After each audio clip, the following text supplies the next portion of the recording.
Hi guys, so I wanted to pop in and give you a little backstory on what's going on instead of just like cutting straight to the voiceover, because this is going to be mostly a voiceover video, but it is also going to be one of many of us redoing stuff like the pantry in our new home. And if you don't know about the whole moving process, definitely check our podcast out on Spotify.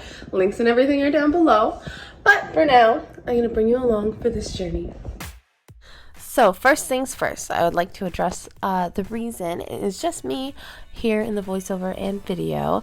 So of course Courtney did help with the pantry, but the filming and editing of videos we actually divvy up. So she's going to be filming and editing the next one, and I have this one. Right now we just work from our iPhones, so that is the way it has to be for now, but we're hoping to manifest a cheap laptop that we can edit on real soon here. Anyway, let's get into it. Okay, so as you can see, the pantry was pretty disorganized. There was stuff everywhere, and we didn't have any handles on the drawers or cabinets, which was a real pain. So my personal first step in a process like this is to just completely remove everything out of the room, gut it, and start from fresh. So I started on the back wall, obviously took everything out, and then made sure to give these shelves a good clean down.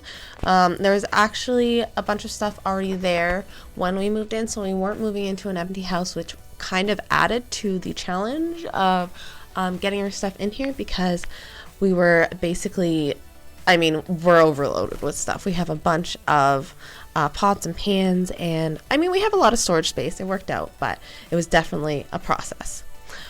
So here is all the stuff set out on the counter. I actually divided stuff into categories and started to write it down so that I could figure out what jars we would need for dried goods and so on. So I wrote a list to take with me to all the stores that we went of what size of jars we need and what jars we need. I tallied up how many more spice jars we would need. And here is a detailed list. Go ahead and pause if you want to look at the process more, but it was fairly simple to conceptualize, and off we went. So the Dollarama was our main hotspot for stuff. Got a lot of good organization things for real cheap there, and we went to the bulk barn to grab the spice jars. Great place to get groceries, BT Dubs. And we did browse Marshall's, where I didn't really find much.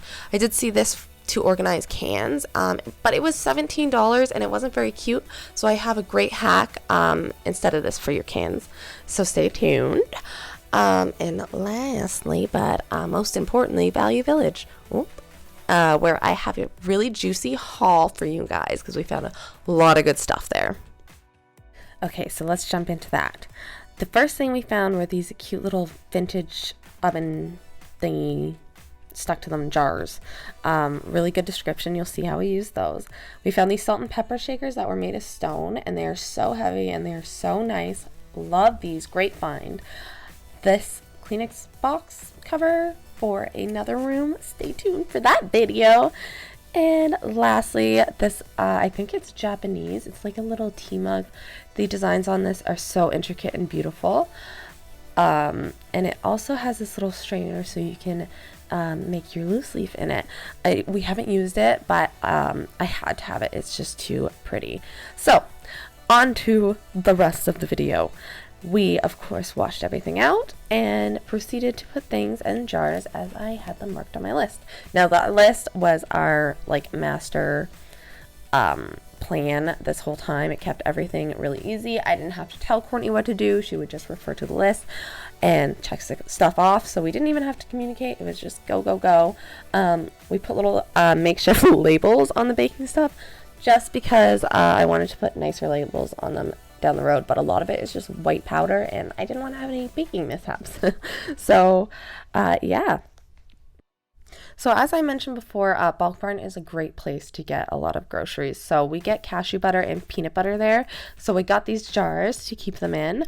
And then we rebottled all of our spices, which was a process, let me tell you, and it smelled pretty funky in that room the whole time, but so worth it.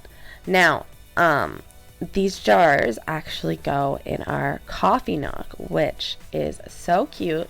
Wait till the end of the video till you see it. One of the best rooms in the kitchen, or rooms in the kitchen, spots in the kitchen for sure. But we actually just loaded them up with different kinds of sugar. That is cane sugar. In this part of the video, we put quinoa puffs in the small one, but that's actually switched out to sweet and low packets. Now we put brown sugar in the second tallest one, and then of course regular white sugar in the big one. So it's all accessible when we go out there in the morning or night for coffee or tea, and it's really a cute little zen area. Now, we had a lot of flour.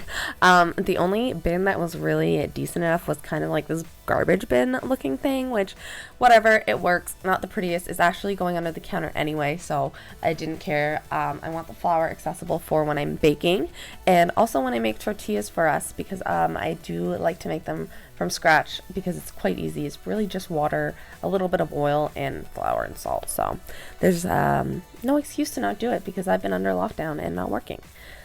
And the final step, well, not the final step, but one of the more exciting steps is putting everything in there. So this was the initial organization that I did. As you will see, we did get labels down the line, but this was a very fun process for me because I'm Virgo, and it was very satisfying to see the result. So you will actually see I bought these cute little crates at the Dollarama. So they were $1.25 each or $2 each, and they are perfect to stack the cans on, and they look so cute and rustic instead of that stupid, clunky, weird-looking plastic piece of crap. Anyway, I mean, no offense to whoever invented it, very smart, but look at the before and after on it, baby. Look at the before and after on it. I gotta say, I'm pretty proud of what we accomplished for, I think it was about $250 altogether that we spent in each place and on the paper for the labels. So for those, I actually made them myself.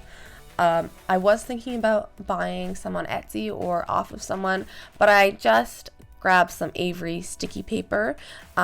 It's a brand that they do templates for stickers. You can get them pre-cut. I got just a full sheet because I wanted a couple different shapes, but I went on there and designed them myself and then cut them out and stuck them on there, and they look sick, and they really add like a little wow factor to the pantry when you walk in, as does, I think, how high the shelves go. We actually have room for decorations in our pantry, which is crazy and awesome and pretty cool. So yeah, that's that. That's the back wall.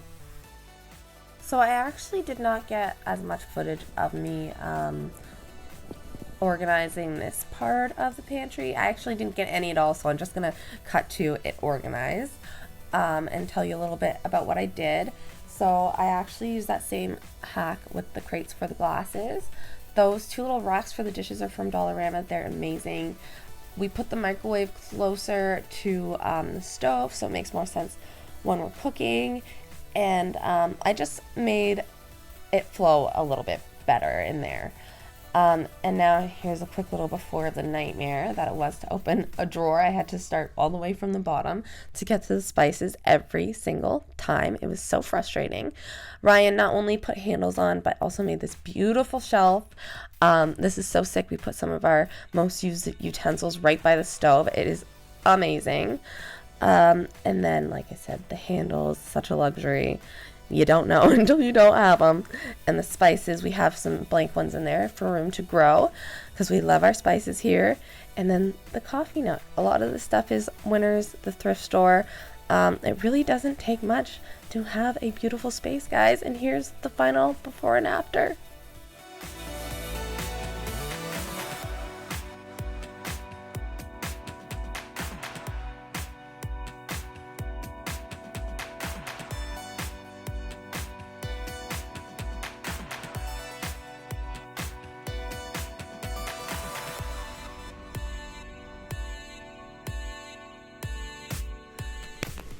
And that concludes our pantry makeover. So I thought I would come in and do the outro in person because it has been actually quite a while since we have engaged on our YouTube channel. And I would like to explain in person, face to face. So if you don't follow us on our Instagram or you haven't listened to our podcast, all the links will be down below for all that good stuff. You might not know that we actually moved house on August 1st. So we're approaching the end of September, and I started this video back at the beginning of August, so it's been about 2 months of us trying to get settled and dealing with a lot of shadow work that kind of popped up out of nowhere, and also beginning to sell and make our own products, which is really exciting. So if you want more details of where we've kind of been, we will definitely be posting an In the Flow very soon, talking more candidly about sort of falling out of alignment and all that, because I think that an important part of spirituality is to talk about the bad stuff. Okay, all that being said, please subscribe, follow along our journey. We have so much fun, exciting stuff coming your way, and I do think we are on the up and up, so you might as well hop on because there's plenty of room for all of you. Oh my god. I am so sorry. This has been so awkward. It's been a long time since I filmed. I am a dork. I don't know what to tell you. Okay, bye. See you in the next one.